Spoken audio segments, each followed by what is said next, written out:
Workplace sexual harassment can take many different forms, and it doesn't have to be explicitly sexual. It can come from a coworker, a supervisor, a customer, or a client, and ranges from unwanted touching to inappropriate jokes or comments. So, here are some examples of behaviour that could be considered harassment. This list includes, but is not limited to, making unwanted requests for sexual favours or dates, making inappropriate comments about someone's body or appearance, making vulgar and offensive explicit jokes about sex or sexual acts. Note, it still counts as harassment even if the conduct is not aimed directly at you. Unwanted or inappropriate touching of any body part or clothing, and more.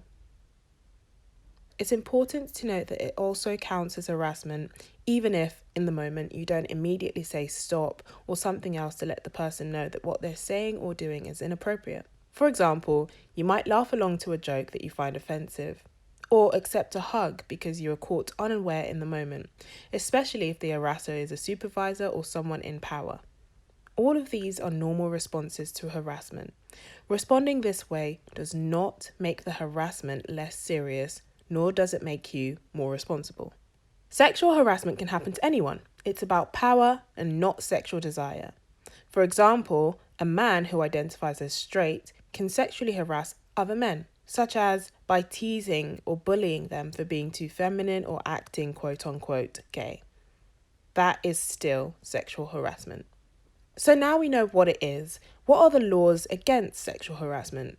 Generally, these federal laws apply only to employers with more than 15 or more employees, but your state might have better laws that cover smaller employers. Number 1, sexual harassment is illegal under the Civil Rights Act of 1964. It's illegal for employers to allow harassment to occur or to fail to stop it once they know that it's happening. So this civil rights law does not give you the right to sue an individual person unless that person is your employer. Number 2, retaliation is also illegal.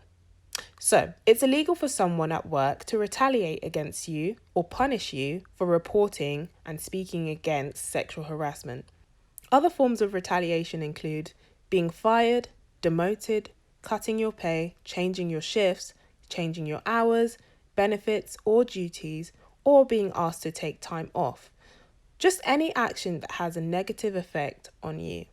That kind of retaliation for speaking out against sexual harassment is illegal. Number 3, if you report sexual harassment, your employer cannot ignore you or retaliate against you.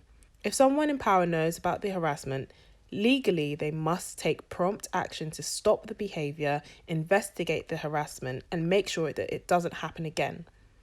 The action must be appropriate and effective, meaning that it actually has to make the harassment stop without harming you or allowing you to become a target of retaliation.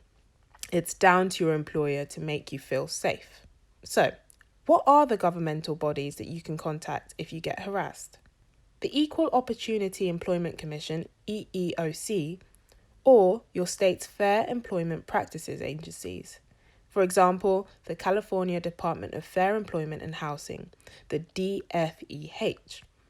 Okay, now you know what the law is. What are your rights? 1, you have a right to work in a safe, discrimination-free environment. Number 2, it's your right to be told about your company's sexual harassment policies, including how to report in a way that you understand. Number 3, it's your right to talk about or speak out against sexual harassment. Number 4, it's your right to report harassment to your HR or boss. Importantly, we recommend you doing this in writing and making copies so that you have proof for later if you need it. Lastly, it's 100% your right to do nothing. It's 100% your decision whether or not you feel comfortable coming forward about your experiences or not.